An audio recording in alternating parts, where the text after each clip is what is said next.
contemplar no teu santuário para te dizer como é bom sentir o teu amor, Senhor, o teu amor, Senhor. Vou te adorar, Espírito, em verdade, com o meu viver. Vou testemunhar o teu amor, Senhor, o teu amor, Senhor. Eu vivo só pra te adorar, em espírito, em verdade.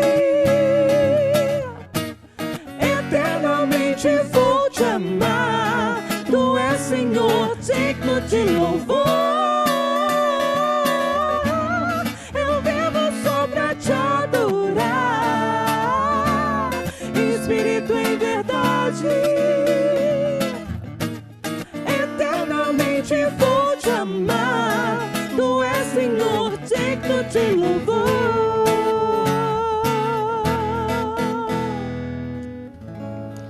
Estamos de volta com o programa Coração Jovem. Deus abençoe você que está nos acompanhando aqui pela Rede Século 21. O tema que nós estamos trabalhando hoje é Eu Tenho Que, né? Eu tenho que fazer, justamente para refletir um pouquinho, até já foi falado um dos termos, né? Da tirania dos deveria, refletir um pouquinho sobre alguns pensamentos, algumas palavras que a gente repete às vezes sem ter muita consciência, mas que vão nos fazendo mal, vão nos tirando a paz, vão nos tirando a estabilidade, o bem-estar. Então, para que a gente possa compreender um pouco mais. E no lado da espiritualidade, para que a gente possa também trabalhar melhor a nossa conversão, saber se posicionar, saber tomar melhor as nossas decisões. Para tudo isso, a gente tem que ter consciência de quem nós somos, do que a gente pensa, para que a gente possa mudar o nosso modo de agir, o nosso modo de viver. Isso significa a conversão. Que bom! Estamos aqui iluminados e abençoados pelo coração de Jesus para darmos esses passos na fé. Eu lembro você mais uma vez, o nosso Facebook, facebook.com.br/Coração Jovem TV. Entra lá, participa conosco, curta a nossa página, tá bom? Que eu lembro até que as pessoas às vezes mandam resposta ou algum recado na página pessoal ou na página figura pública lá, Padre Reginaldo Carreira. Pode deixar que eu sempre encaminho, mas é muito bom que você participe ali da página Coração Jovem também, entre em contato conosco para que a equipe também possa ajudar você a fazer parte desse nosso programa. E eu quero deixar um recado para você, eu quero dar a nossa dica 21, tá? Sobre o livro Juventude e Fé. O livro Juventude e Fé, meu livro, Padre Reginaldo Carreira, você pode adquirir aqui pelo nosso site, rs21.com.br, ou você pode ligar aqui, né, nossa dica 21, o DDD 19 3871 9600, DDD 19 3871 9600, livro Juventude e Fé, com temas voltados para a juventude, para aqueles que são jovens e que trabalham com a juventude, nos diversos aspectos, desde a parte da afetividade, sexualidade, relacionamentos. Também trabalhamos os conceitos, né, e contextos de lidar com as perdas, com as dificuldades, o contexto do estudo da Palavra de Deus, da vivência de igreja, da espiritualidade, enfim. É um leque de artigos e de possibilidades para crescermos na fé e no conhecimento das coisas de Deus e da nossa humanidade. Quanto mais humanos, mais próximos da vontade de Deus que nos criou para sermos os melhores possíveis, né, naquilo que nós fomos criados como filhos amados de Deus. E nós estamos refletindo aí sobre esse tenho que, eu tenho que fazer, eu tenho isso, eu tenho aquilo. Tem hora que é complicado, a gente se cobra demais, né? Eu sou um desses que me cobro bastante, né? Eu tenho que fazer assim, eu tenho que fazer bem feito, eu tenho que cumprir esse meu objetivo, e às vezes se torna até uma dificuldade lidar quando a gente não alcança o objetivo que a gente gostaria, que a gente coloca para nós. Então, como que a gente lida com isso? Vou passar para a doutora Ana Carolina. Como lida com isso, com essa cobrança às vezes exagerada que a gente tem da gente? Né, essa atribuição, né, essa demanda. No inglês eles falam muito, né, do self-demand, que a gente atua e faz autodemandas para tudo, e também não só para nós, mas também para os outros, né? Nós demandamos do outro. Tinha que ser de tal jeito também. Sim, isso acontece. Exatamente, É bem forte. Até interessante é isso, né? Você tem que ser mais calmo, você tem que ser mais assim, você tem que ser mais... Até ter essa exigência já não é uma maneira adequada de abordagem, né? Não é mesmo. Na verdade, a gente não pode esquecer, padre, que existe até uma questão filosófica, né, dos nossos tempos. Se a gente começa a olhar para nós, né, para a evolução da espécie mesmo, né, dentro da civilização, se a gente olha mais para trás, né, na época de Cristo já existia assim regras a serem seguidas socialmente, regras também, né, até mesmo religiosas, usando a religião para o contato com o Pai, ou seja, idealizações que os homens fizeram para chegar perto de Deus. Aí com Cristo vem, né, olha eu aqui usando, né, como psicóloga, mas dentro da psicologia a gente faz essa leitura, né, quando para nós católicos Cristo vem e ele faz todo o processo dele, nos ensina a como chegar mais próximo ainda, né, de Deus, a gente começa a fazer de uma outra forma, a gente revê. Só que o ser humano, né, como... né, a teoria sempre prega, né? A teoria da psicologia prega. Nós temos a tendência a distorcer. E aí nessas a gente faz demandas mais críticas ainda. Então não basta eu ser bom ou boa, eu preciso ser perfeita ou perfeito. Então vamos dizer assim, que praticamente todo perfeccionista, agora estou dando uma viajada, não sei, mas todo perfeccionista, de alguma forma, ele tem essa tirania do deveria mais exacerbada. Mais ainda. Então, e aí é por isso eu digo, conforme a evolução da nossa espécie e com o passar dos tempos, nós começamos a cultuar o perfeccionismo. O que é um absurdo, né? Porque não existe, é como assim... O ser humano, hoje a gente identifica que existe uma crise de valores. O nosso mundo hoje revê os valores que possui, não é? É isso que a gente mais debate, né, filosoficamente falando, né, em todas as esferas aí das ciências, né, mas existe esse debate. E uma das coisas que a gente mais vê é que nessa crise dos valores, nessa redefinição de valores, está justamente isso, né? Quem é o perfeito? Hoje a gente fala muito da fé e rever fé, né? Por quê? Porque as pessoas estão confusas e estão muitas vezes achando que são perfeitas. E nós, humanos, não seremos jamais perfeitos. Isso não cabe a nós. Mas nós cobramos. Por isso também de ser tão irreal. Por isso existem também alguns estudos que discutem fé e religião com mais frequência hoje em dia, com mais abertura. Porque antes não tinha essa abertura. A própria psicologia não se permitia abrir, né? E aí o que a gente vê é justamente isso. Então, as pessoas se atribuindo mais, buscando mais, com uma esperança, uma falsa esperança de perfeição. E daí as regras sobre regras, sobre regras, sobre regras, às vezes com metas absurdas, que as pessoas colocam sobre si próprias. Então, o que eu falo, né, muito para ajudar é o seguinte, quando a gente passa do ponto, né, e passar do ponto... a gente tem geralmente duas formas principais. Uma delas é através dos sintomas. Quando a gente começa a ficar a ansiedade toma conta, né? Então, são crises de ansiedade, são crises de depressão, são acessos de choro, aquela sensação de impotência, de incapacidade, né? E autoestima é importante citar esse tipo de sentimento mesmo que passa. Porque às vezes a pessoa está passando toda essa luta e ela fala assim, eu tô fraco demais, nossa, eu tô muito sensível. Mas não, ela está se exigindo além do que é possível. Uma sensação de esgotamento mesmo. Porque o que a pessoa sente a princípio são sentimentos, né, que ela experimenta, né? Exato. Ela sente, mas não tem consciência de tudo que está passando aqui, né? Exato. Então ela vem, ela sofre, o sofrimento é intenso.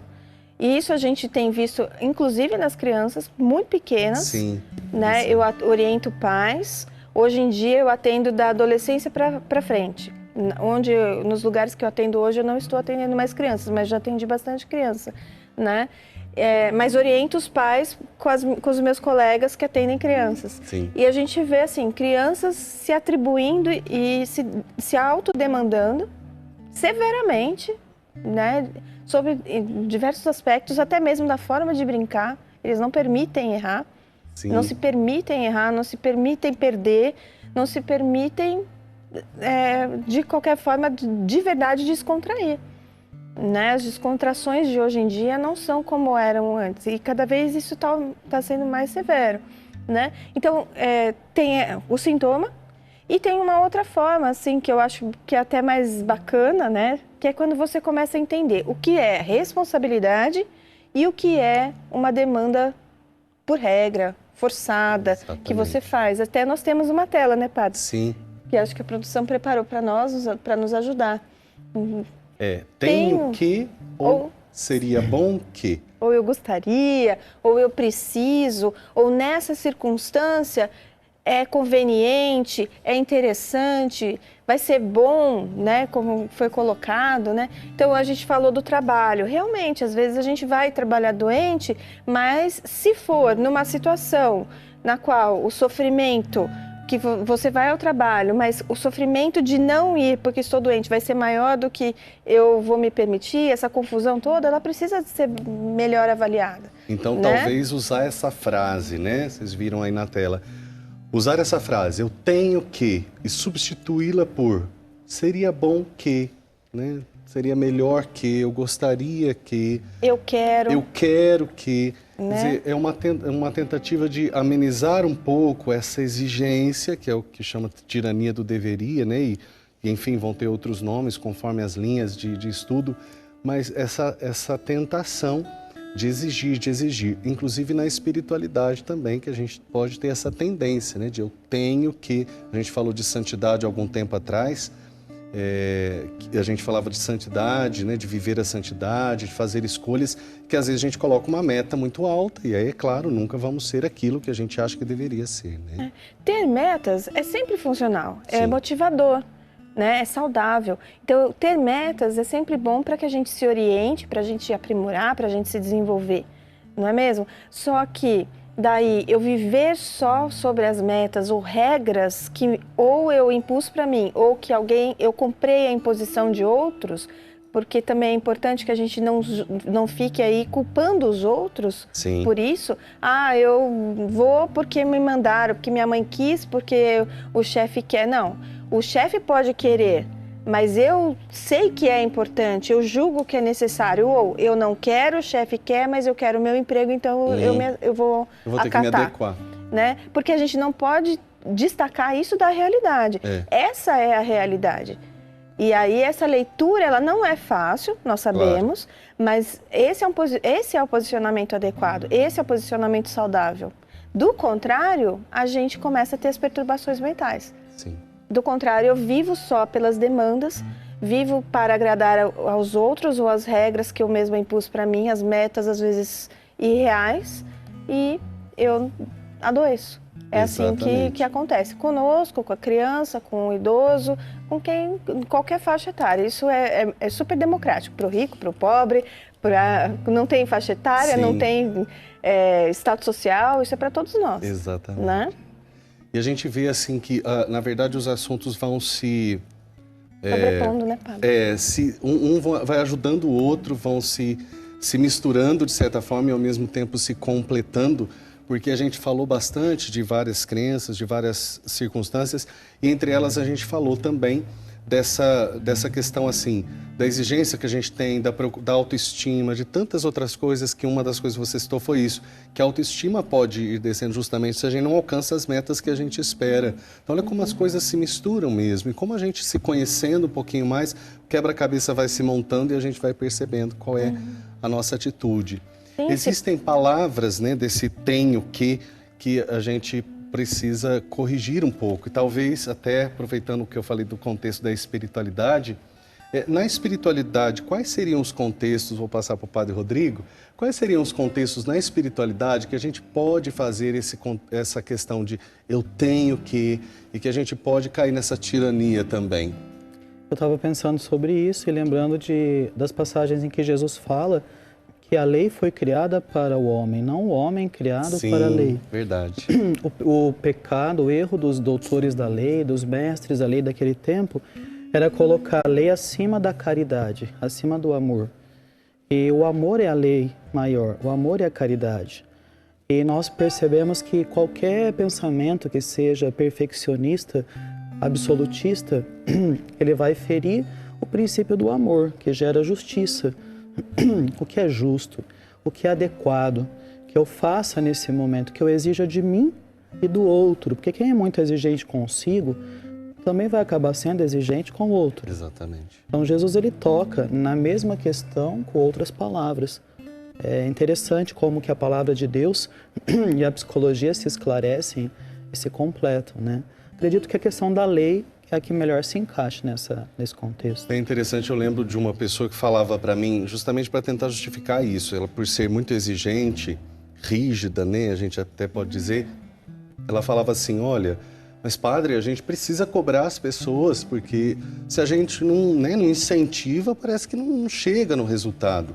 É igual esses tempos relativo ao contexto de Olimpíada, a gente viu toda a questão de esportes, como as pessoas têm que ter o técnico que fica lá. Parece que é estranho que às vezes as pessoas estão ganhando, né, ou estão conseguindo, e o técnico está lá esbravejando, parece que não está bom, mas é porque ele tem que tirar o melhor daquele atleta, né?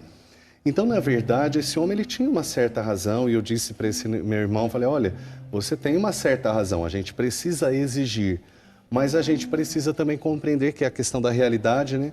Qual é a realidade da pessoa? Até onde ela pode andar? Se a gente parar para pensar, Jesus foi muito cuidadoso com os seus discípulos.